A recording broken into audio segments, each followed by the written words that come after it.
Shalom saudara, selamat siang. Eh, Sebelum kita mulai ibadah pada siang hari ini, biarlah kita mengambil saat teduh bersama dan biarlah kita bersyukur kalau kita boleh ada sebagaimana kita ada pada siang hari ini. Mari kita bersatu di sini.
Ibadah pada siang hari ini kita buka dalam nama Bapa dan Putra dan Roh Kudus.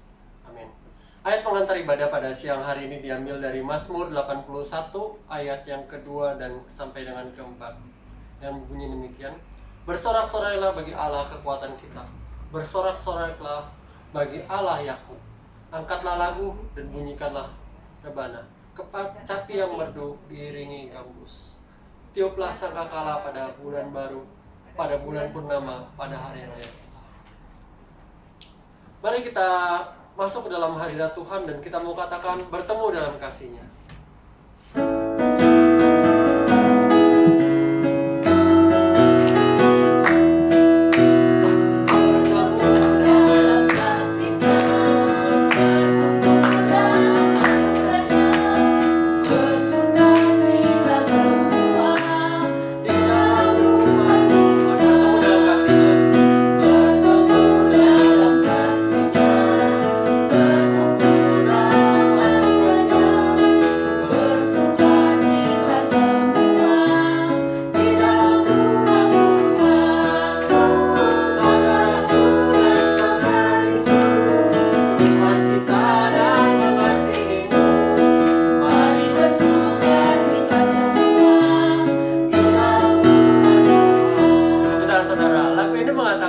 Bersukacita semua. Mari kita bersukacita karena pada hari Minggu ini kita masih boleh ada sebagaimana kita ada. Mari kita salam beri salam dengan satu dan lainnya, kita katakan mari bersukacita. Terima kasih.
Berkata dalam Amsal 16 ayat yang kedua, segala jalan orang adalah bersih menurut pandangannya sendiri, tapi Tuhanlah yang menguji hati. Ketika kita menghadapi kehidupan ini, kita percaya bahwa tidak selalu jalan kita tenang, tapi kita percaya ketika kita tidak dapat menghadapi jalan kita sendiri, maka kita perlu Tuhan. Kita mau katakan, ku tak dapat jalan sendiri.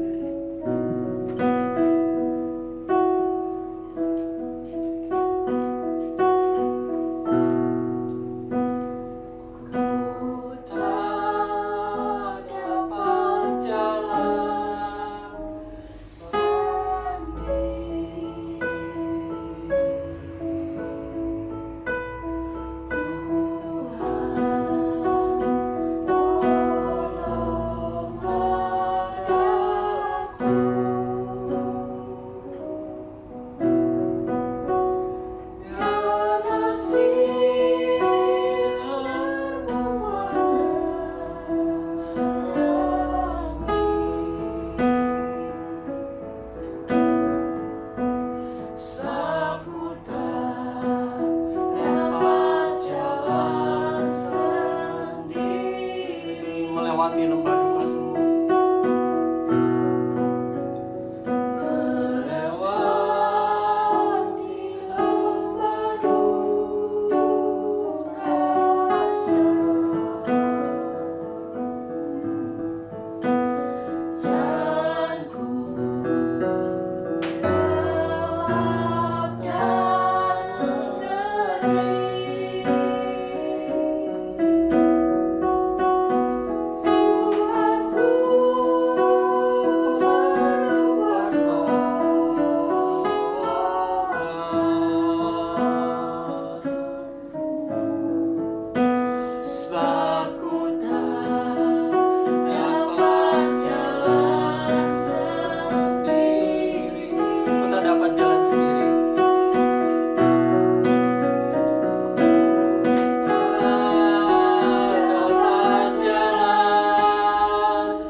Kita tahu bahwa hari-hari ini adalah hari-hari yang sulit di tahun 2020 ini.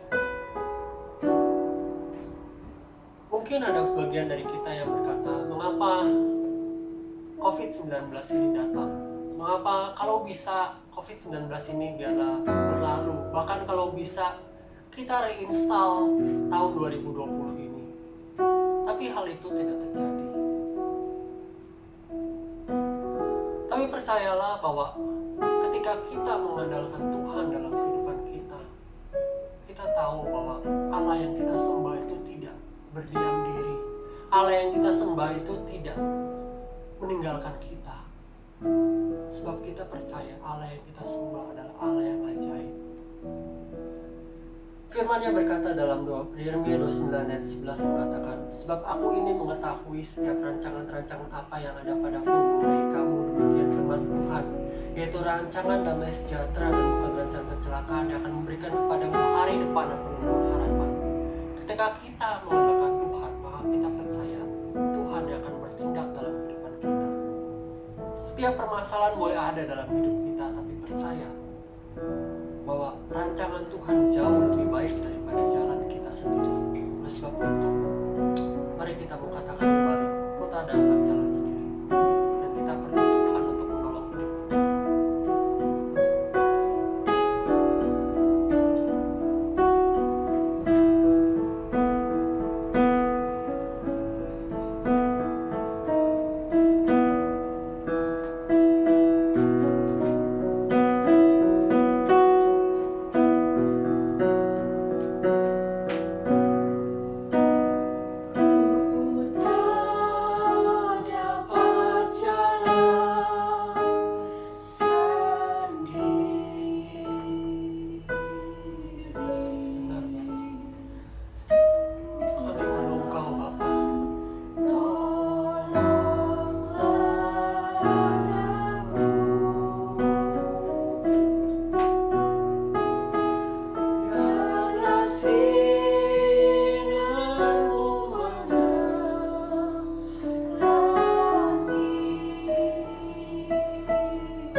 jalan sendiri.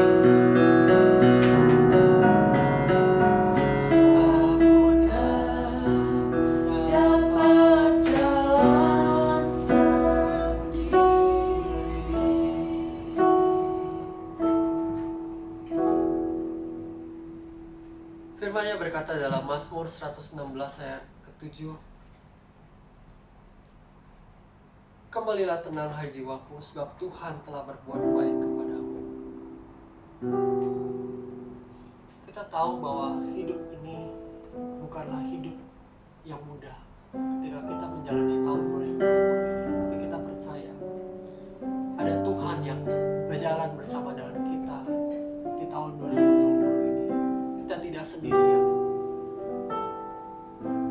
Biarlah kita mau katakan, lingkupiku dengan sayap.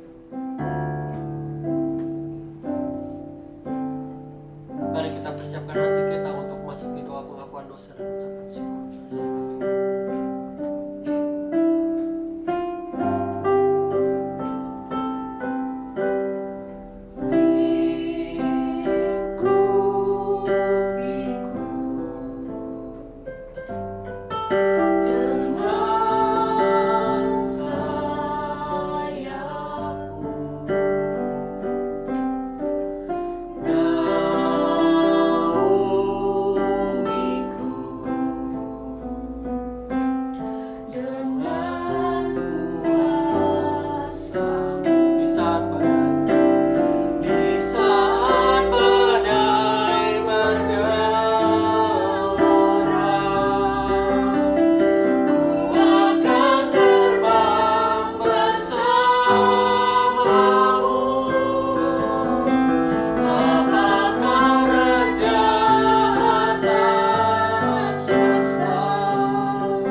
Hide me now under your wings.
saudara-saudara, Bapak Ibu sekalian bisa mengambil sikap bertelut. Kita boleh bertelut di hadapan Tuhan.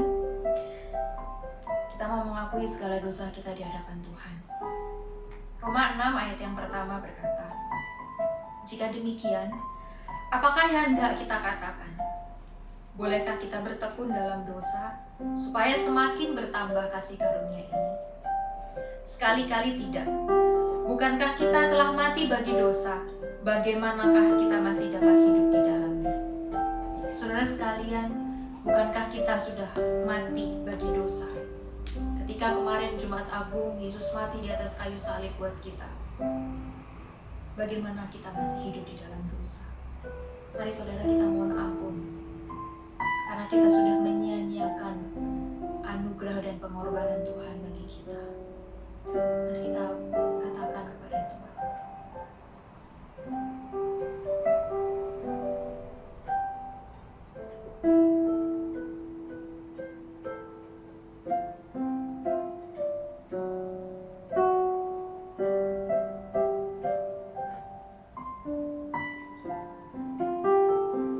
Tuhan, kasih karunia-Mu begitu besar bagi kami.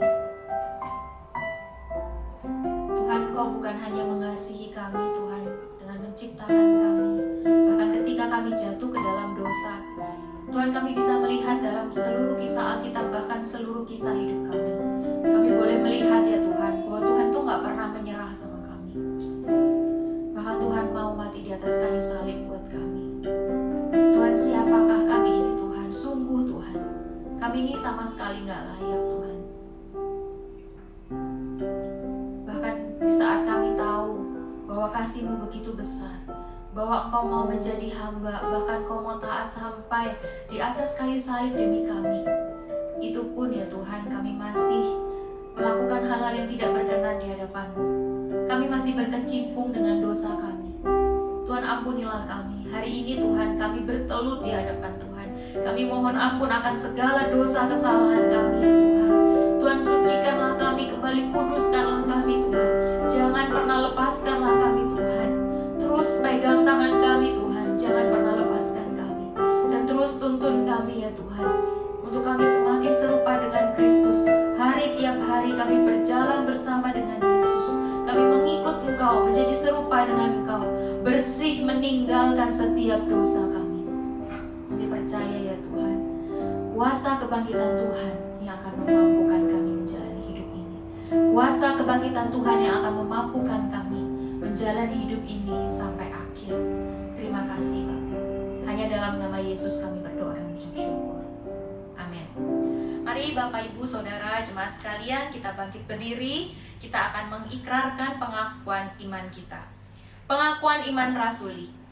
Aku percaya kepada Allah, Bapa yang Maha Kuasa, Khalik langit dan bumi, dan kepada Yesus Kristus, anaknya yang tunggal Tuhan kita, yang dikandung daripada Roh Kudus, lahir dari anak darah Maria, yang menderita sengsara di bawah pemerintahan Pontius Pilatus, disalibkan, mati dan dikuburkan, turun ke dalam kerajaan maut. Pada hari yang ketiga, bangkit pula dari antara orang mati, naik ke surga, duduk di sebelah kanan Allah, Bapa yang Maha Kuasa.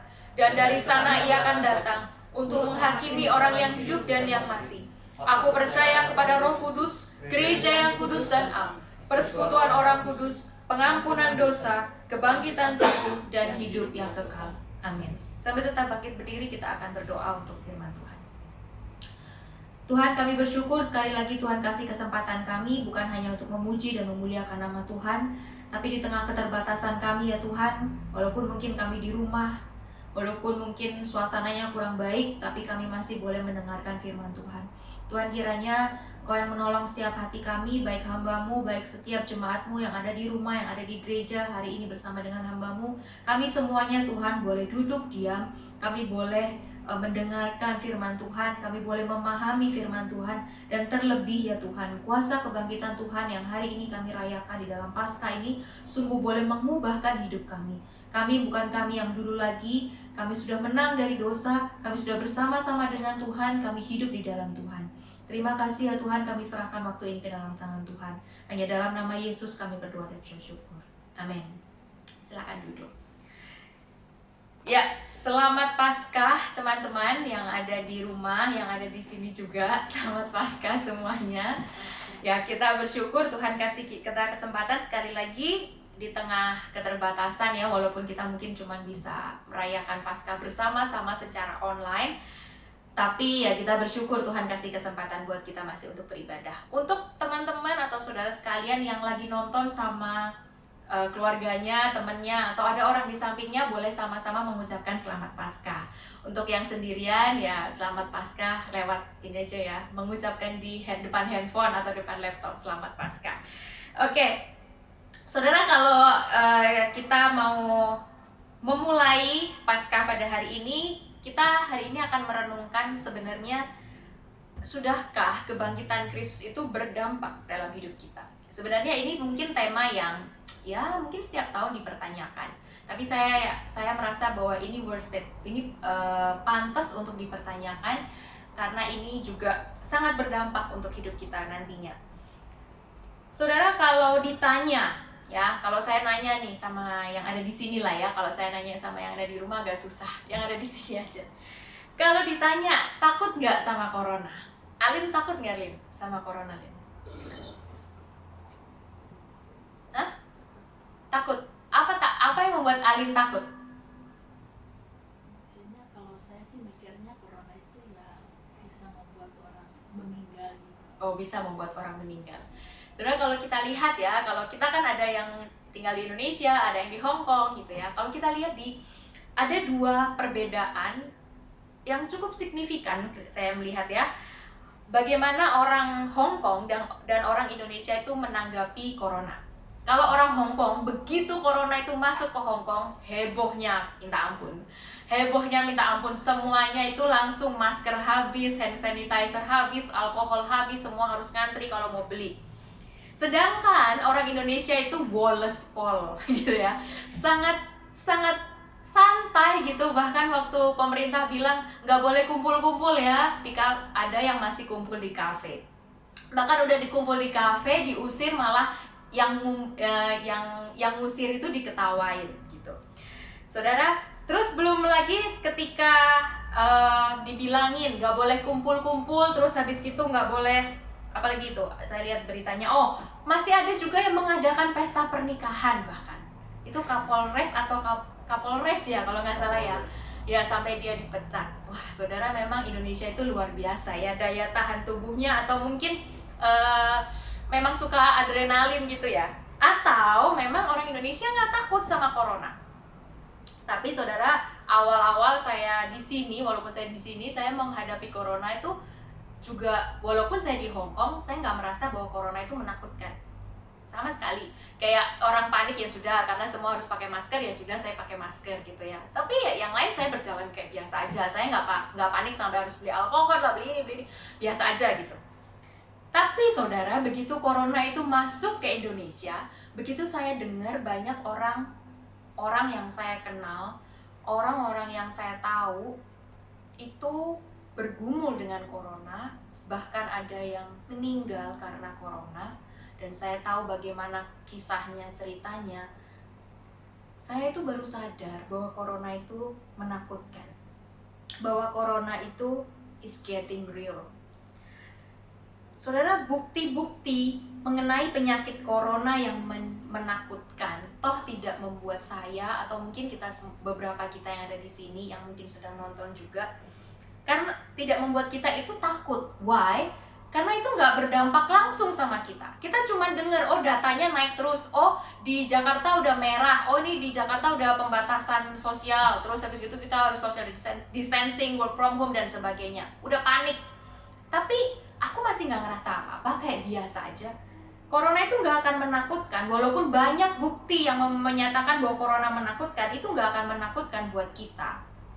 Kalau misalnya corona itu tidak berdampak langsung buat kehidupan kita, atau tidak bersentuhan langsung dengan orang-orang yang kita kenal.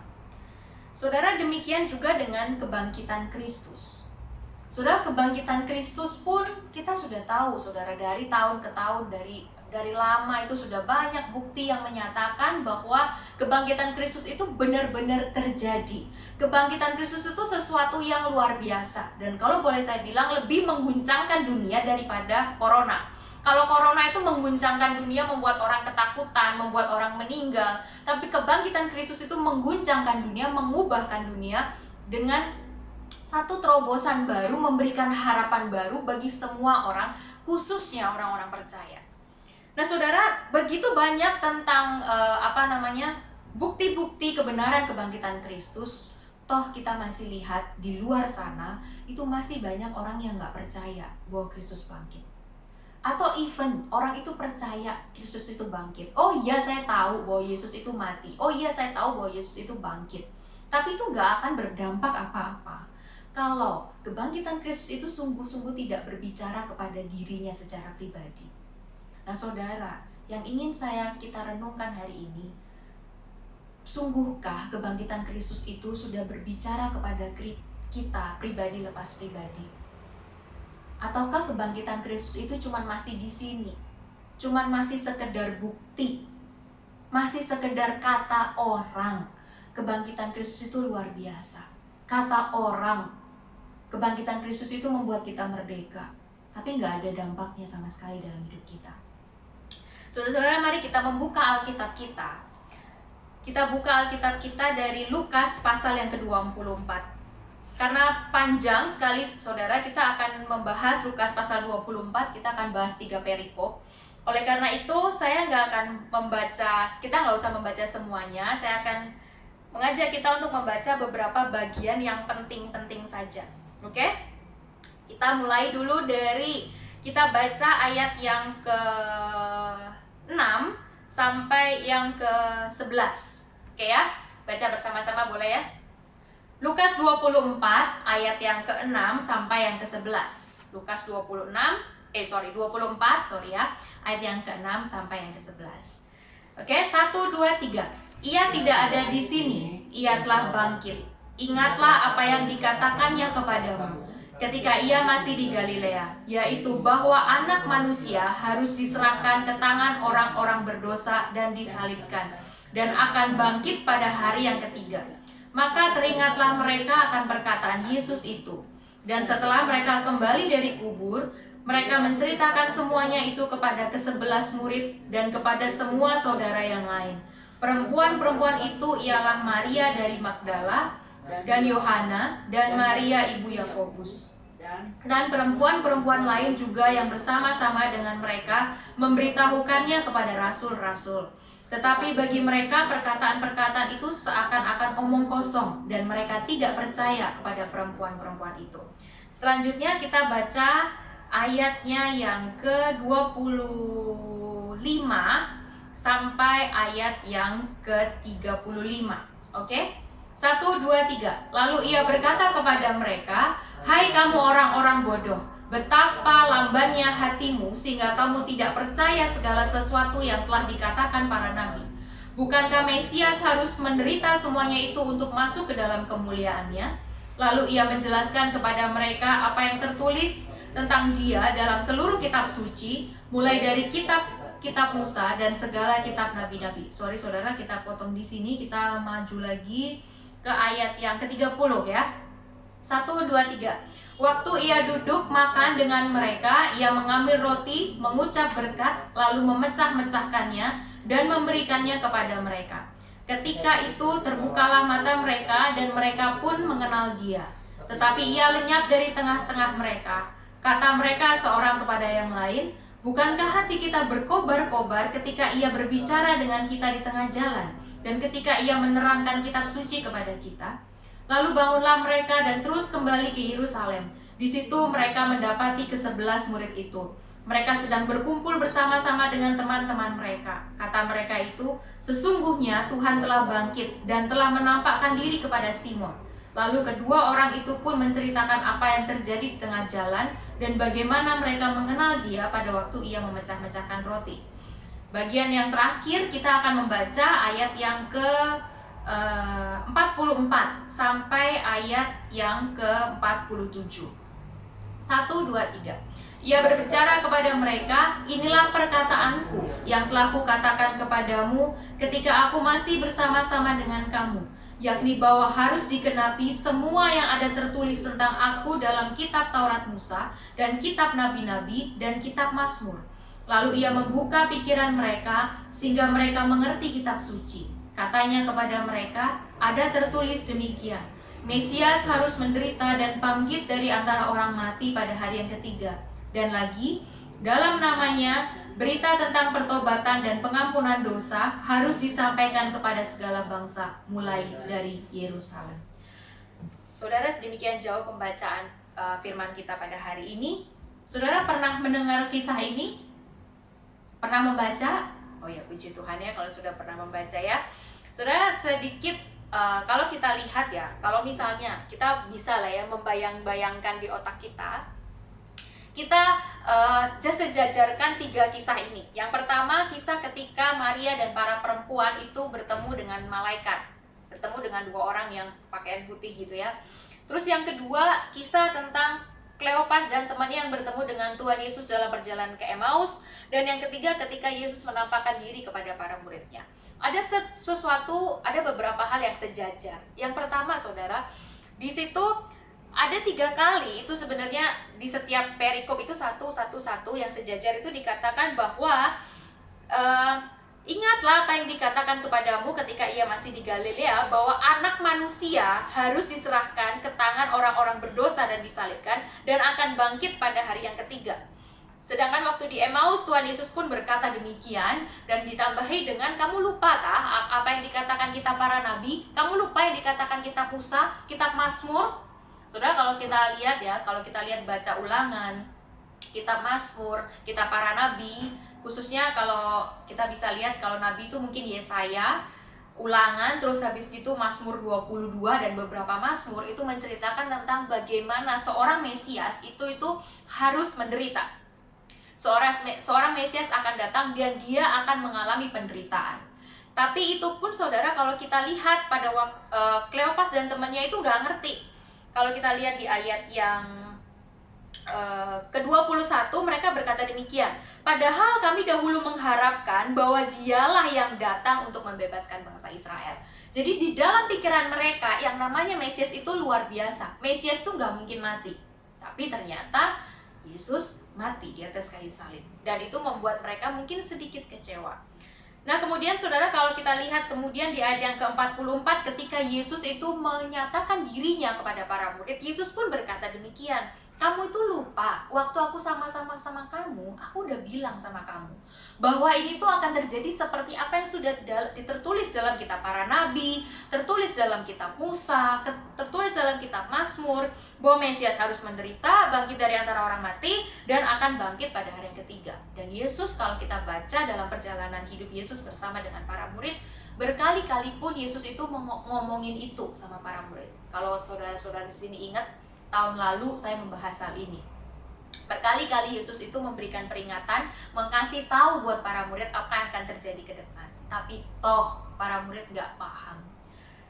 Dan gak cuma sampai di situ saudara, kalau kita lihat, kalau kita hitung ya, berapa jumlah orang yang melihat bahwa Yesus itu sudah bangkit. Yang pertama, para perempuan yang beberapa ada jumlahnya nggak diketahui itu ya, mereka melihat sendiri bahwa memang Yesus sudah bangkit, dan mereka di situ ditulis, oh iya mereka mengingat. Jadi seharusnya mereka tahu. Mereka lari, terus mereka ngasih tahu para rasul, tapi ditulisnya para rasul menganggap apa? Omong kosong. Kalau kita lihat Petrus juga datang ke kubur itu, dan Petrus gak ngerti what happened, apa ini yang terjadi. Dia lihat tapi dia gak paham. Ketika Kleopas dan temannya juga berjalan, kemudian Yesus membuka mata mereka sehingga mereka akhirnya paham, mereka tahu bahwa itu adalah Yesus. Saudara, itu pun mereka langsung bilang, Yesus sudah bangkit. Para murid udah dengar dari berapa sumber, saudara. Di sini dikatakan pertama para wanita, kemudian Kleopas dan temannya, bahkan Simon Petrus, ini kejadiannya entah setelah Emmaus atau sebelumnya, itu sudah melihat bahwa Yesus itu memang sudah bangkit. Tapi saudara, kalau kita lihat di perikop yang terakhir ketika Yesus menampakkan diri, ketika Yesus datang, para murid itu ketakutan dan mereka menganggap bahwa Yesus itu hantu. Saudara, benar-benar ini membuktikan bahwa bukti saja itu nggak cukup untuk membuat seseorang itu percaya akan kebangkitan Kristus. Dan saudara, kalau kita lihat dalam 3 perikop ini, satu hal lagi yang sama. Yang pertama, saudara, ketika para wanita itu, gimana caranya para wanita itu akhirnya mengerti? Yaitu ketika malaikat ketika orang yang orang yang katanya terang itu mengatakan, menceritakan, kamu lupa tak apa yang dikatakan sebelumnya, dan akhirnya dikatakan mereka mengingatnya. Kemudian ketika bicara sama Kleopas, dikatakan di situ bahwa mata mereka terbuka ketika Yesus itu memecah-mecahkan roti. Dan di ayat perikop selanjutnya, Tuhan membuka pikiran mereka sehingga mereka mengerti kitab suci. Saudara, hal yang indah yang bisa kita lihat dari sini adalah kebangkitan Kristus itu, yang seperti yang saya katakan tadi, itu mungkin bisa diketahui oleh orang banyak. Mungkin orang banyak itu bisa percaya, tapi nggak semua orang bisa memahaminya. Dan kalau hari ini saya dan kamu, kita semua bisa merayakan Paskah karena kita percaya dan kita paham apa itu kebangkitan Kristus, itu adalah anugerah. Itu adalah sebuah hak istimewa yang nggak semua orang punya. Dan kalau kita punya hak istimewa itu, bukankah seharusnya kita nggak menyia-nyiakannya? Saudara, harusnya kebangkitan Kristus itu berdampak dalam hidup kita. Saudara, sejak corona berlangsung, banyak dampak yang terjadi dalam hidup kita, bukan? Kemana-mana kita pakai masker, ya kan? Kemana-mana kita bawa hand sanitizer. Habis pegang sesuatu, habis ngapain, kita selalu pakai hand sanitizer. Pulang sampai rumah, bajunya semua disemprot disinfektan. Terus habis itu bajunya harus langsung dicuci saat itu juga. Terus langsung cuci tangan, kayak gitu. Harus mandi dan sebagainya. Saudara, ini adalah dampak yang bagus ya. Gaya hidup baru, ya kan, setelah corona. Dan dampak yang lain, saudara, saya nggak tahu ini benar nggak, tapi kelihatannya benar, polusi udara itu semakin menurun ya. Kalau ada berita di Venetian itu airnya jadi jernih gitu, saudara. Saya nggak tahu itu benar nggak, tapi ya itu dampak corona. Gaya hidup manusia berubah karena gaya hidup manusia berubah, semakin sadar akan kebersihan. Demikian juga seharusnya gaya hidup anak-anak Tuhan yang sudah menerima, yang sudah percaya dan memahami kebangkitan Kristus, seharusnya gayaan hidup anak-anak Tuhan itu berubah. Tapi nyatanya, saudara, saya nggak tahu apakah dampak dari corona bagi kita itu lebih besar daripada dampak kematian Kristus dan kebangkitan Kristus dalam hidup kita. Saudara, saya nggak tahu berapa dari kita yang masih ingat bahwa hari ini itu adalah hari Paskah. Saya nggak tahu berapa dari kita yang masih ingat hari ini ini adalah hari Minggu di mana kita harus beribadah. Ini adalah saatnya kebanyakan kita, ya waktu itu saya juga termasuk, kita menganggap bahwa ya ini hari malas-malasan. Karena kita kerja di rumah, kantor nggak buka, berarti kita bisa melakukan seenaknya. Sampai kita lupa bahwa kebangkitan Kristus hari Paskah itu hadir, sudah datang waktunya. Waktu kita nonton online, saudara, nonton gereja gitu, ibadah online, yang kita pikirkan, nantilah kalau misalnya aku bangunnya jam berapa, ya aku carilah online jam segitu. Nanti kalau misalnya aku udah bangun, ternyata aku masih harus nonton nih, kayaknya lebih bagus nonton yang lain. Ya udah nanti sampai udah nggak ada yang ibadah online. Jangankan ibadah online, saat teduh aja mungkin nggak pernah, saudara. Karena kita udah lupa. Karena udah nggak, corona itu sudah wabah. Corona itu tidak hanya merusak kesehatan kita mungkin ya, bukan hanya merusak perekonomian, bukan hanya mungkin merusak mental kita karena kita stres kapan corona ini akan berakhir, tapi yang lebih parahnya, corona itu merusak spiritual kita. Merusak spiritualitas kita sehingga spiritualitas kita itu mati. Sehingga saudara, kematian dan kebangkitan Kristus itu seolah hening dan gak ada gunanya. Saudara, N.T. Wright, seorang teolog terkenal, dalam bukunya berjudul Resurrection of God berkata, kisah kebangkitan Kristus itu adalah klimaks rencana ilahi. Saudara, kalau kita lihat dalam 3 perikop tadi, Yesus jelas menunjukkan, Lukas mencatat bahwa memang yang terjadi kematian dan kebangkitan Kristus itu sudah direncanakan sama Tuhan. Sejak zaman kita para nabi itu udah dikasih tahu. Artinya saudara, kita ini ketika kita itu menerima, ketika kita percaya dan paham dengan kebangkitan Kristus, kita itu masuk dalam satu rencana Allah, yang dimana kebangkitan Kristus itu menjadi klimaksnya, yang mengubahkan hidup kita menjadi lebih baik, menjadi serupa Kristus. Bukan membuat kita itu semakin loyo. Kalau kita semakin loyo atau kita flat, gak ngerasa apa-apa di hari Paskah, mungkin kita perlu menanyakan, apakah kita hanya tahu dan percaya akan kebangkitan Kristus tanpa memahaminya? Dan kalau itu yang terjadi, saudara, saatnya kita bertobat dan saatnya kita minta tolong sama Tuhan supaya kebangkitan Kristus itu benar-benar nyata dalam hidup kita. Sudah satu contoh nyata yang pasti, seharusnya kebangkitan Kristus itu mengubahkan kita seperti apa? Kalau kita buka, saudara, Roma 6 ayat, ya beberapa ayat di sana kita akan membaca. Saya akan membaca buat kita semua ya. Ayat yang kelima, sebab jika kita telah menjadi satu dengan apa yang sama dengan kematiannya, kita juga akan menjadi satu dengan apa yang sama dengan kebangkitannya.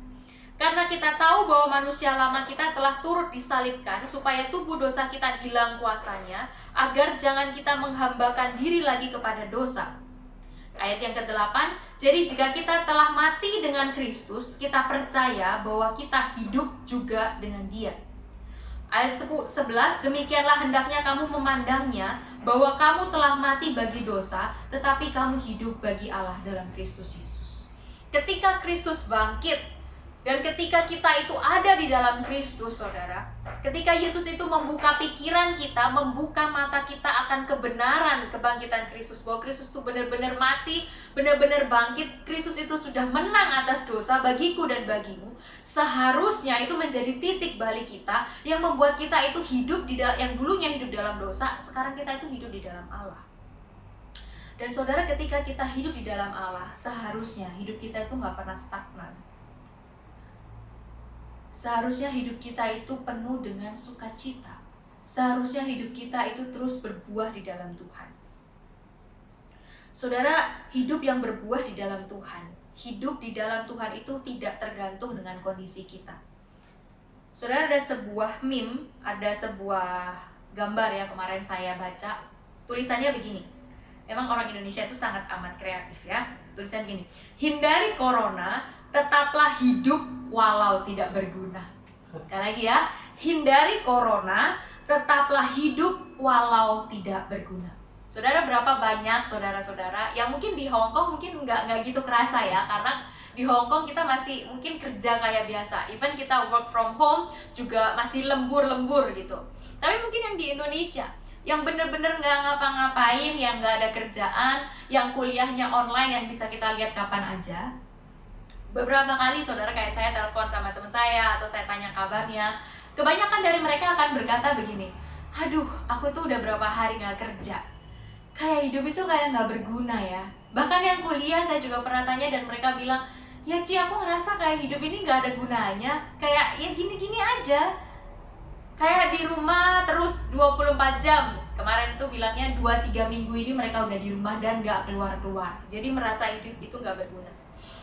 Nah saudara, kalau kita adalah anak-anak Tuhan, kalau kita sungguh-sungguh merasakan dan memahami kebangkitan Kristus itu sudah memenangkan kita atas dosa, sudah memberikan kita hidup yang baru, gak ada yang namanya hidup itu gak berguna. Saudara, Filipi, ini ayat hafalan yang mungkin kita semua sudah hafal ya. Filipi 1 ayat yang ke-21 sampai ke-22a berkata demikian. Karena bagiku hidup adalah Kristus, mati adalah keuntungan. Ini yang penting saudara dan jarang kita baca. Tetapi jika aku hidup di dunia ini, itu berarti bagiku bekerja memberi buah. Artinya saudara, Paulus mengatakan bahwa ya bagiku itu mati adalah keuntungan, hidup itu adalah Kristus. Dan gak cuma berhenti di situ. Kalau Tuhan masih kasih aku hidup, Tuhan masih kasih aku nafas, itu artinya aku harus bekerja buat Tuhan. Bukan berarti saudara ketika kamu gak ngapa-ngapain, begitu kita lihat hashtag di rumah aja, bukan berarti kita cuma tiduran di rumah, nonton, gak ngapa-ngapain, ya udahlah gitu ya. Itu saya dulu saudara, awal-awal corona saya kayak gitu. Sampai saya berpikir, apa sih arti hidup ini gitu ya, kayak nggak ada artinya, nggak kerja, nggak ngapa-ngapain gitu. Tapi saudara, di sini jelas Paulus mengatakan bahwa ketika kita masih hidup, itu artinya kita itu masih dikasih waktu sama Tuhan untuk bekerja untuk Tuhan. Saudara, bukan berarti ketika kita bekerja kita harus keluar, kita harus melakukan sesuatu. Ada satu meme lagi saudara, saya suka beberapa ini, banyak meme ya. Ada meme yang berkata demikian: jangan berpikir untuk harus tetap ceria. Jangan memaksa diri kamu untuk terus produktif. Di masa-masa kelam ini terkadang kita hanya perlu bertahan hingga badai reda. Bertahan itu sudah cukup. Kalau nggak salah ini dari Ernest Prakasa, cuman saya nggak tahu ini beneran nggak ya dari Ernest. Cuman saudara, kalau saya boleh highlight ya, dikatakan di situ bertahan itu sudah cukup. Jangan berpikir untuk harus tetap ceria, jangan memaksa diri untuk tetap produktif. Bertahan itu sudah cukup. Saudara, bertahan itu seolah kata-kata yang pasif.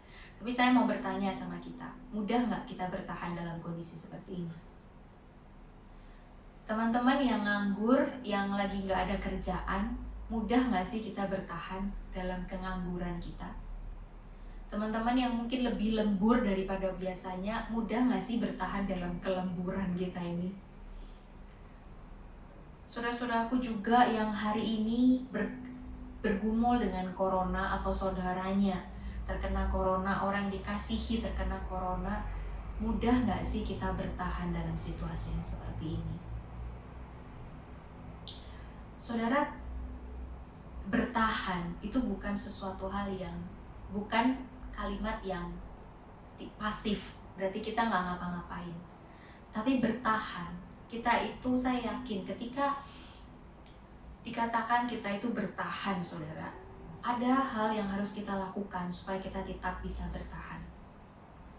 Saudara, ketika kondisi ini berlangsung yang nggak tahu kapan selesainya, kita nggak perlu tanya, bagi saya ya, kita nggak perlu tanya kapan ini akan berakhir. Tapi yang perlu kita tanyakan sama Tuhan adalah, apa yang harus saya lakukan? Bagaimana caranya saya bisa bertahan? Dan saudara, kebangkitan Kristus itu mengingatkan saya dan mengingatkan kamu sekalian, bahwa ketika Yesus itu bangkit dan Yesus itu membawa kita kepada kemenangan, bertahan itu bukan sesuatu hal yang susah. Bertahan itu bukan sesuatu hal yang gak mungkin. Banyak orang kecewa sama Tuhan, banyak orang mempertanyakan Tuhan, kenapa Tuhan izinkan semua ini terjadi? Tapi ketika kita percaya bahwa Yesus sudah mati dan bangkit buat kita, kuasa kebangkitan Kristus itu benar-benar nyata dalam hidup kita, maka kita akan bertahan, bukan dengan kekuatan kita. Kita akan terus sampai akhir percaya dan berpegang kepada rencananya Tuhan. Kita tahu bahwa rencana Tuhan itu yang terbaik. Tadi Korobi bilang, karena rancangan-rancangan yang ada padamu itu bukan rancangan kecelakaan, tapi rancangan kebaikan. Kalau kita percaya kepada Yesus, percaya akan kuasa kebangkitannya, maka kita akan bisa bertahan sampai akhir. Dan bertahan bukan berarti kita nggak melakukan apa-apa. Justru di dalam rumah ini, saudara, mungkin di dalam kondisi di mana kita nggak bisa kemana-mana, mungkin ini saatnya, saudara, kita menumbuhkan spiritualitas kita sama Tuhan. Jangan sampai kita membiarkan diri kita itu kalah, dan kita membiarkan diri kita itu udah lupa sama Tuhan. Bertahan untuk terus ibadah online setiap hari Minggu. Bertahan untuk terus baca saat teduhmu setiap hari. Bertahan untuk terus berdoa. Bertahan untuk terus minta tolong sama Tuhan. Karena Tuhan adalah satu-satunya pengharapan kita. Saudara, kalau Tuhan hanya berhenti ketika Yesus itu mati dan tidak ada kebangkitan, maka percumalah semua ini. Percumalah iman kita. Tapi Yesus itu bukan hanya Tuhan yang mau mengorbankan dirinya mati di atas kayu salib, tapi dia juga bangkit. Dia berkuasa, saudara. Dia berkuasa setelah mati, saudara. Kuasanya besar sekali. Dan memampukan kita untuk bertahan. Memampukan kita untuk menjalani kehidupan ini bagaimanapun kondisinya. Karena kita nggak hidup di dalam diri kita yang lemah lagi. Kita sekarang hidup di dalam Kristus. Kita hidup di dalam Kristus. Oleh karena itu, saudara, bagaimanapun kondisinya itu nggak akan mempengaruhi kita. Tujuan kita, hidup kita, sudah bukan diri kita lagi, tapi Tuhan. Jadi mau bagaimana dunia ini berputar, saudara, ketika kita ada di dalam tangan Tuhan, pengharapan itu nggak pernah sia-sia. kita nggak akan pernah jatuh tergeletak. Saudara, saya melihat akhir-akhir ini saya sering sama Gracia anaknya Ko Yanuar itu ya, sama Cirahel yang masih umur 6 tahun, saudara. Dia lagi suka Sonic. Jadi saudara, dia itu nonton Sonic udah berkali-kali, dan dia itu suka lari sana lari sini. Terus dia cerita sama saya, karena saya belum nonton Sonic, dia selalu cerita sama saya, Sonic itu larinya kenceng banget, hebat banget katanya gitu. Terus dia bisa memperagakan saya nggak bisa peragain di sini ya, kayak ada Sonic kayak gitu, saya nggak tahu gimana. Gracia yang bisa. So dia bisa memperagakan sampai itu, dia bisa menceritakan semuanya dengan semangat. Dan itu nggak cuma sekali ketemu terus dia cerita loh saudara. Setiap kali ketemu itu yang dia lakukan. Lari sana lari sini, dia bilang supaya kayak Sonic, dan dia itu hafal percakapannya. Saya sampai amazed sama dia. Tapi saudara, ketika saya melihat itu kemarin, dia sempat tanya sama saya, Gracia ini anak kecil tapi pemikirannya kritis sekali ya. Jadi dia tanya, kenapa Yesus itu, bagaimana caranya Yesus itu bisa bangkit? Dia bilang gitu. Kan Yesus itu sudah mati, gimana caranya Yesus bangkit? Saudara, saya juga nggak tahu gimana harus jawabnya ya. Tapi intinya waktu itu saya cuma jawab, kenapa kok Sonic itu bisa cepat larinya? Saya bilang gitu. Terus dia bilang, ya karena dia punya power. Dia bilang gitu. Terus saya juga bilang, sama, bahkan lebih daripada Sonic. Tuhan itu powernya luar biasa. Yesus itu powernya luar biasa. Yesus itu Tuhan yang punya power yang luar biasa, lebih dari Iron Man, lebih dari Superman, Spiderman, man-man yang lainnya, bahkan lebih daripada Sonic. Makanya Yesus itu bisa mati dan Yesus bangkit. Dan banyak pertanyaan-pertanyaan yang lain. Tapi begitu saya ngobrol itu sama Gracia, saya berpikir saudara, iya ya, kita kan tahu kan, berkali-kali kita sadar bahwa Yesus itu luar biasa. Yesus itu Tuhan. Dia gak cuma mati, tapi dia juga punya kuasa bangkit. Dan dia punya kuasa untuk membangkitkan dan memenangkan kita semuanya. Bukankah Yesus itu luar biasa? Tapi sampai detik ini, saudara, kita lebih berapi-api ketika kita menceritakan The Avengers, kekuatan-kekuatan The Avengers. Kita lebih berapi-api ketika kita menceritakan gosip si A, gosip si B, daripada kita menceritakan kebangkitan Yesus. Kita lebih berapi-api ketika kita menceritakan, kamu tahu nggak, ada orang ya sukses, dia padahal dari nol. Saudara, saya nggak menyalahkan itu bagus untuk motivasi kita. Tapi coba kita bayangkan, lebih berapi-api mana ketika kita menceritakan soal kebangkitan Kristus, atau kita menceritakan seorang yang lain yang mungkin memang hebat. Tapi ada nggak sih orang yang lebih hebat daripada Yesus dalam hidupku dan hidupmu? Ada nggak sih orang yang kasih pengharapan sama kita lebih hidup daripada Yesus? Saudara, dampak kebangkitan Kristus bagi kita itu perlu kita pertanyakan. Dan kalau kita kembali ke Lukas 24 ayat yang ke-48, ayat yang pendek, Yesus berkata demikian, kamu adalah saksi dari semuanya ini. Kalau kita kembali ayat 47, dan lagi, dalam namanya berita tentang pertobatan dan pengampunan dosa harus disampaikan kepada segala bangsa, mulai dari Yerusalem. 48, kamu adalah saksi dari semuanya ini. Saudara, aku dan kamu, bukan cuma para rasul, adalah saksi. Bagaimana hidup kita bisa berdampak. Amin. Mari kita berdoa.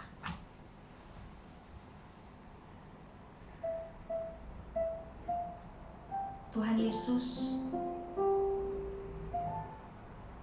Tuhan tolong kami ketika kami masih nggak paham, kami masih nggak ngerti, kami nggak bisa memahami ya Tuhan. Sebenarnya kekuatan kebangkitan Kristus itu buat hidup kami secara pribadi itu bisa berdampak apa dalam hidup kami. Mungkin hari ini Tuhan kami datang dengan melihat bahwa kami masih berkecimpung dengan dosa-dosa kami Tuhan. Kami gak bisa lepas dari dosa-dosa kami.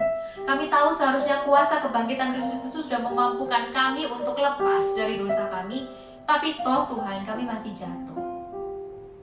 Tuhan, seharusnya kami tahu bahwa kuasa kebangkitan Kristus itu bisa membuat kami berani untuk memberitakan Injil. Tapi Tuhan, kalau lihat teman-teman kami yang segitu gak percayanya sama Tuhan, segitu pluralisnya, kami takut Tuhan, hati kami ciut. Sehingga kuasa kebangkitan Kristus itu gak terpancar dalam hidup kami. ketika wabah corona ini Tuhan menyebarkan ketakutan di mana-mana, menyebarkan kekhawatiran di mana-mana, kami adalah salah satu dari orang yang merasa ketakutan. Kami adalah salah satu dari orang yang merasa khawatir. Dan kami bertanya, di mana kuasa kebangkitan Kristus itu bekerja dalam hidup kami? Di saat semua orang itu malas-malasan ibadah online, di saat semua orang itu malas-malasan saat teduh Tuhan, kami pun demikian. Bahkan di hari Paskah ini Tuhan, mungkin kami lupa kami harus beribadah.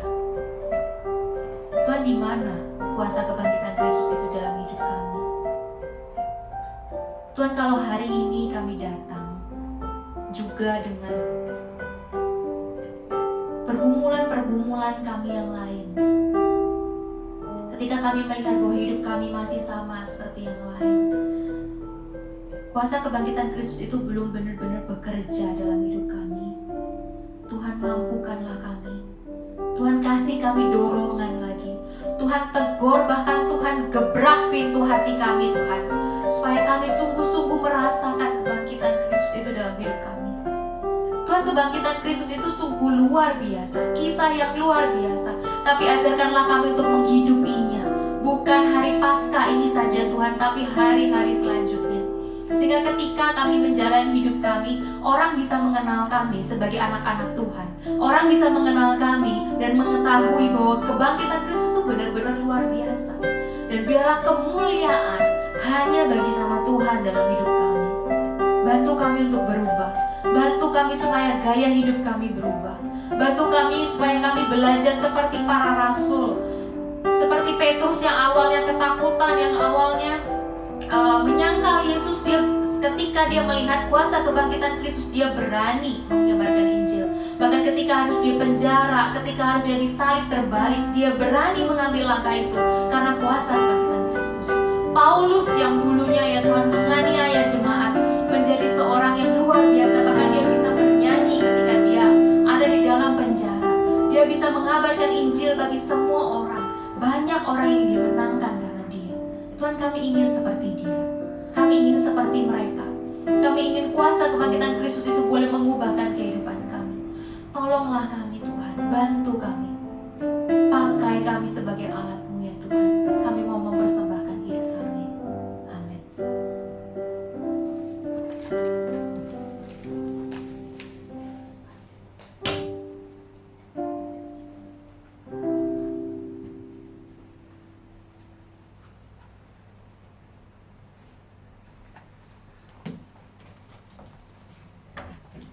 Terima kasih kepada hamba-Nya yang telah memberitakan firman-Nya. Kita percaya bahwa kebangkitan Kristus, Yesus yang telah mati di atas kayu salib dan bangkit pada hari yang ketiga, memberikan dampak yang besar dalam kehidupan kita. Firman-Nya berkata dalam 1 Korintus 15 ayat yang ke-14, demikian, tetapi andai kata Kristus tidak dibangkitkan, maka sia-sialah pemberitaan kami dan sia-sialah juga kepercayaan kamu. Apabila Kristus yang mati 2000 tahun lalu tidak bangkit, maka kita, apa yang kita percayai, sia-sia. Tapi karena Kristus telah bangkit, maka kita percaya. Dalam firman-Nya berkata dalam Mazmur 62 ayat yang ke-6, hanya pada Allah saja kiranya aku tenang, sebab daripadanya lah harapanku. Maka kita percaya bahwa harapan hidup kita ada dalamnya. Mari kita katakan, you are Jesus, you are my living hope. How great that Jesus is.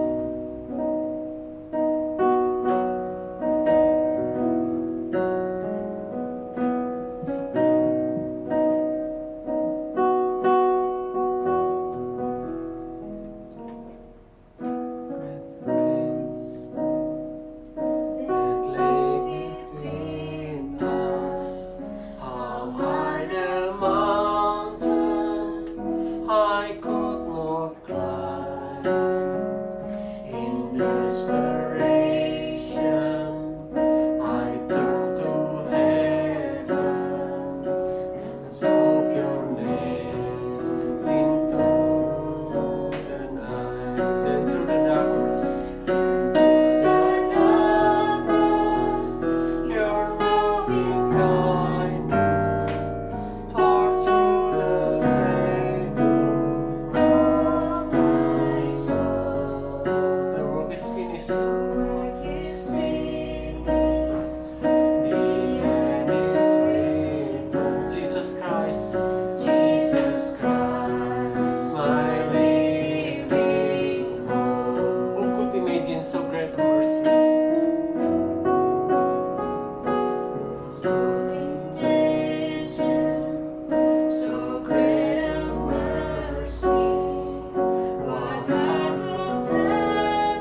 kita bangkit berdiri, kita mengembalikan segala kemuliaan bagi nama Tuhan, doksologi.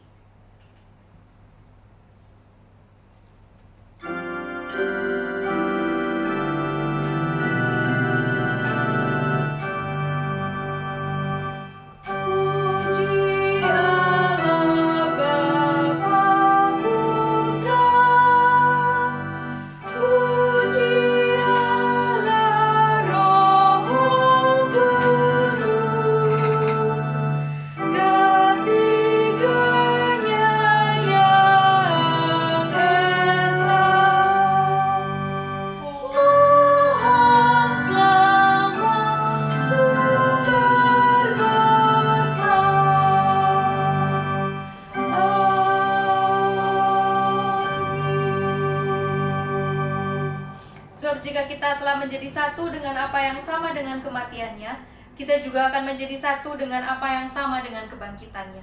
Demikianlah hendaknya kamu memandangnya, bahwa kamu telah mati bagi dosa, tetapi kamu hidup bagi Allah dalam Kristus Yesus. Kiranya kasih karunia dan damai sejahtera dari Allah, Bapa kita dan dari Tuhan Yesus Kristus menyertai kita sekalian, dari hari ini sampai selama-lamanya. Amin.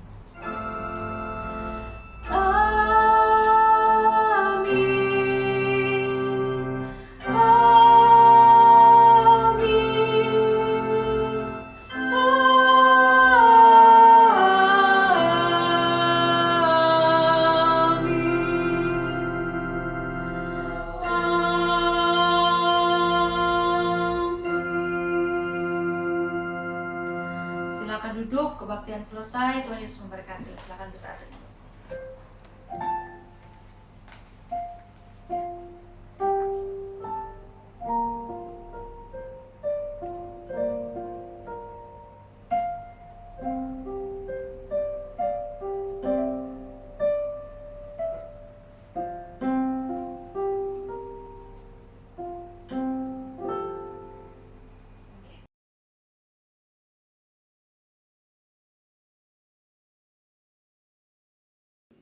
Paskah adalah percaya dan bersandar penuh kepada Tuhan Yesus.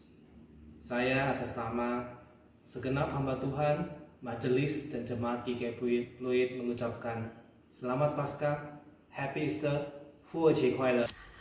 Selamat Hari Paskah untuk jemaat GKY yang terkasih di dalam hanya nama Tuhan Yesus.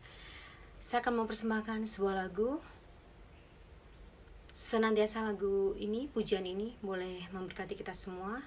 Dan senantiasa Tuhan mengampuni kita, mengasihi kita, dan memulihkan dunia yang saat ini tengah terkena wabah corona. Tuhan tolong kami. Dan inilah bukti kasih Tuhan terlalu besar. Telah kulihat bukti kasih-Mu, Kau menderita gantikanku. Dengan darah-Mu Kau selamatkanku. Kini ku hidup menyenangkan-Mu. Terlalu besar kasih-Mu Bapa, pengorbanan yang Kau berikan bagiku. Terlalu mahal darah-Mu Yesus, tercurah untuk menebus hidupku. Terlalu besar kasih-Mu Bapa, pengorbanan yang Kau berikan bagiku. Terlalu mahal darah-Mu Yesus, tercurah untuk menebus hidupku. Selamat Paskah everyone. Tuhan memberkati. Selamat Paskah, semoga di Paskah tahun ini boleh membawa harapan yang lebih baik lagi untuk kita semua. Tuhan memberkati. Tuhan Yesus bangkit. Jesus is risen. Happy Easter. Yes! Halo semuanya, Bapak Ibu, Direktur, Majelis, hamba Tuhan, dan jemaat GKI Hong Kong yang saya hormati dan kasihi. Saya dari GKI Pluit mengucapkan selamat Hari Paskah tahun 2020 di tengah-tengah virus corona ini. Tuhan kita, Tuhan Yesus, adalah Tuhan yang bangkit dari kematian dan hidup di hati kita. Bila kita bersabar, kita terus berdoa, kita jaga kesehatan, kita bersandar pada Tuhan untuk mengatasi virus corona ini. Amin. 大家好，各位我所敬爱香港国语堂的董事、则是神父和会友，在2020年新冠疫情当中，我来自雅加达布瑞国语堂，祝大家复活节快乐！我们的主耶稣是从死里复活，活在我们的心里，我们要忍耐不住的祷告，保持身体健康，靠主耶稣的能力来克服这病情。阿们。